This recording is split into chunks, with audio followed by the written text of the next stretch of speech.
Welcome, everyone. I'm going to go ahead and call to order the closed session of the CUSD board meeting on this 10th day of August 2021. We're going to begin our closed session with public comment. I'd like to remind the audience and all the speakers that we do have a full agenda this evening, and as such, all the speakers are limited to 3 minutes total per public speaking. So Monica, when you're ready, go ahead and call the first speaker. Yes, please, Leslie Ryan. Thank you. Can I bring a prop? Yes. Good evening, thank you. I'm Leslie Person Ryan. I'm the founder of Sweetwell Farms, co-founder of the Save Summerlin Farm, and campaign and Santa Barbara Agriculture and Farm Education Foundation. I'm speaking today to urge the Carpinteria Unified School District to consider the Santa Barbara Agriculture and Farm Education Foundation's bid for keeping the property forever green. This is an important part of our community legacy that you can be part of. Summerlin Citizens Association has backed us.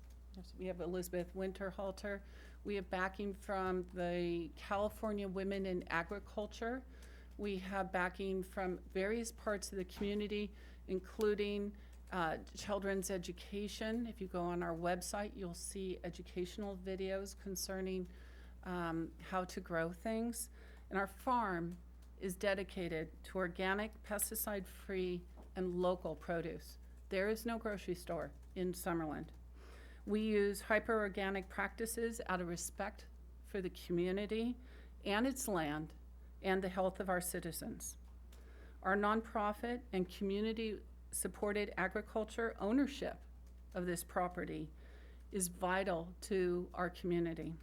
Most of all, I want to stress that the school board's decision in keeping this forever an agricultural and open preserve for the citizens of Summerlin and actually the county of Santa Barbara belongs with you, and that decision is not one to be taken lightly. I strongly urge you to accept our bid, our fair bid for this property. Thank you. And here I have just got a nice little graphic of the farm itself. So we have a community walking trail around the farm where people can walk their dogs and see inside the farm. We have all sorts of different crops being grown around the farm in a very low light area in the middle of the farm. We are part of an emergency grain, California grain group, and we see a grain storage here with emergency supplies that would aid Summerlin in a catastrophe. Not only that, this green belt helps create a fire barrier for all of Summerlin. So that's a little graphic for you. Thank you.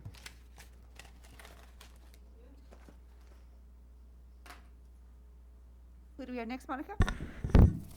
Thank you. Yes, next we have Jasmine Jeffries.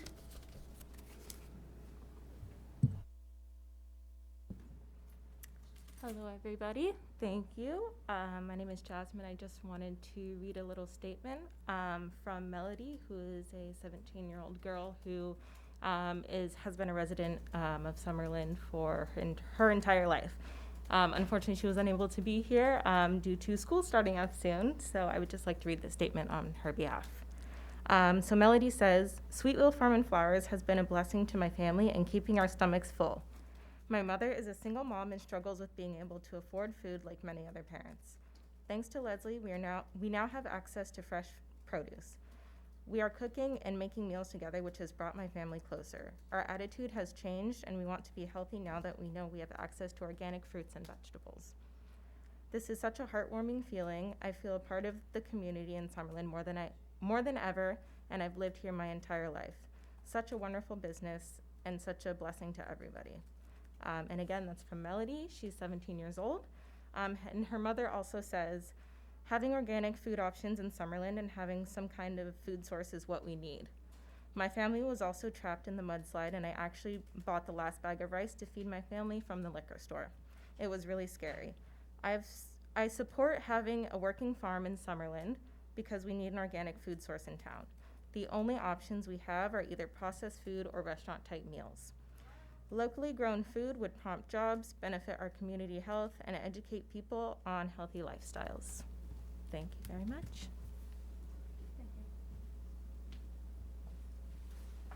Next, we have Elizabeth Winterhalter.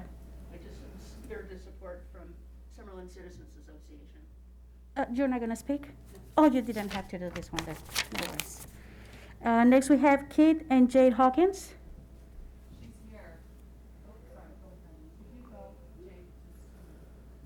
Maybe we'll take a little out of order. Is it okay if I go now, and then Ms. Hawkins can speak after me? That's fine. Next, we have Mark Chotello. Thank you. Good afternoon, members of the board. My name is Mark Chotillo. I'm an attorney here in Santa Barbara. I've been practicing public interest environmental law for over 35 years and have been involved in a number of open space acquisition campaigns and efforts over the years, including the Carpinteria Bluffs and most recently the San Marcos Foothills Preserve.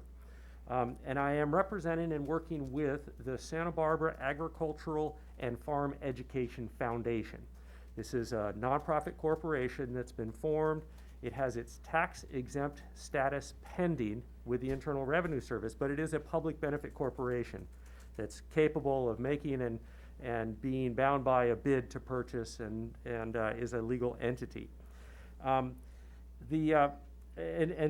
I think that's important because one of the things that is, I think, might be of concern to your board as you're looking at your options here is whether the foundation is going to have the capacity to be able to follow through and actually acquire the property. And there's a number of people that are putting shoulder to wheel to build the capacity and to bring the effort together so that the proposal that we put forward to you will be satisfied. And we will be able to accomplish with certainty the significant benefits that the foundation's proposal has offered. We recognize the importance of rebuilding the Summerlin Elementary School, and we want to support that effort. That is paramount, and we want to see that the district is successful with that, and we recognize the role of this transaction in the funding for that offer, for that undertaking. The offer that we've put together we think is fair. We've sought to be realistic as to what we think the community can support and what will meet the needs of the district. We recognize that there may be, you're basically faced as part of this decision with a risk-benefit balance. Whether accepting our proposal at a certain number is going to be preferential to the organization, to the district, as compared to the risk that can be associated with putting the property out to bid and going through that process.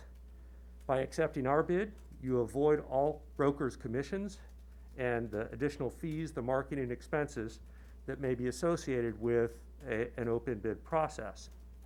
And you also avoid the risk that land use constraints that haven't already been identified will reduce the value of the property for residential development.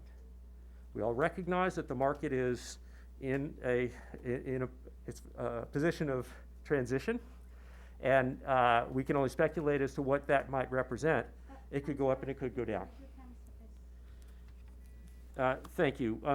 Let me just close that we would ask that you instruct council to that you consider to accept our bid or direct council to negotiate with our office to reach an achievable and an appropriate compromise and proposal to allow this property to be saved for the community's benefit.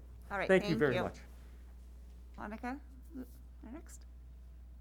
Next, we have Kit and Jay Hawkins. Are they here?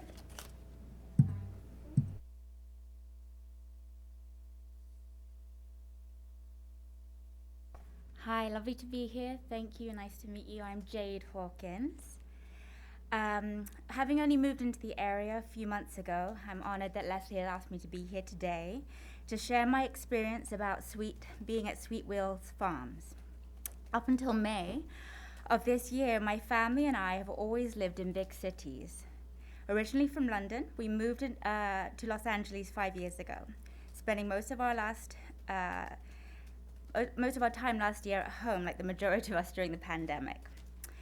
Then 2-year-old, 4-year-old, and 7-year-old boys needed to get out and run off some steam, as you can imagine. So our daily trips to the park expanded to trips into national forests, farms, hikes, deserts, anywhere where we could be, where not very many people were, and for them to be around plants, trees, animals, and nature, basically watching things grow and how nature adapted and blossomed. It was an awakening of sorts. And I knew in my heart that we had to be closer to nature and live in a place where my children could run, climb trees, and learn about farming and agriculture while being around animals and farmland.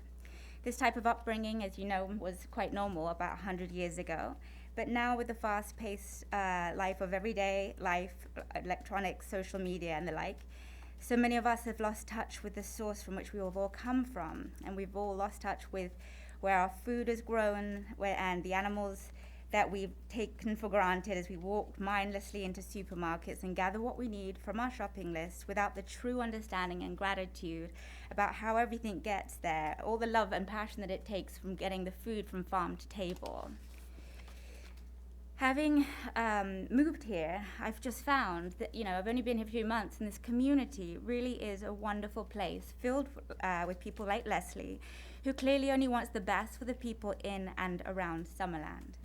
Having stopped at her stand in the farmer's market where we met, she described to my children and myself about how they harvest the corn, which they hand grind to make the most delicious tortillas, and how sweet the cantaloupe is, and how amazing the tomatoes are once they are ripe, and how they feed heirloom potatoes. And so, taken by her passion for farming, I asked if my boys and I could volunteer at her farm. This summer, my boys have been to 5 different summer camps, and the one thing they've asked to do again above everything else was to go back and help at Sweet Wheel Farms. They just loved it. And here is my letter from my 8-year-old and 6-year-old, as they could not be here right now, but this is from Indio, who is, 5, he's turning 6 in a few weeks. Please save the farm because it is beautiful. It has animals, plants, and wildlife. The farm gives our community food, and it teaches us to care for the earth. Please save the farm. I love nature and farm life. Indio. Okay, I'd like to finish just with my son, Bodhi. He says, I enjoyed volunteering at the farm. I learned a lot, loved working with the land and the animals, and saving the farm is important to myself and the community. And I couldn't agree with them more. It brings people together both from the community and is an added gift to teach our children, which is so important for the future. Thank you for your time. Thank you. Do we have additional speakers, Monica? That is it, okay. All right, thank you, everybody. I really appreciate you coming in and making comments. We are going to go ahead and close the session now. And if you want to stick around, we will be back open at 5:30. Thank you very much.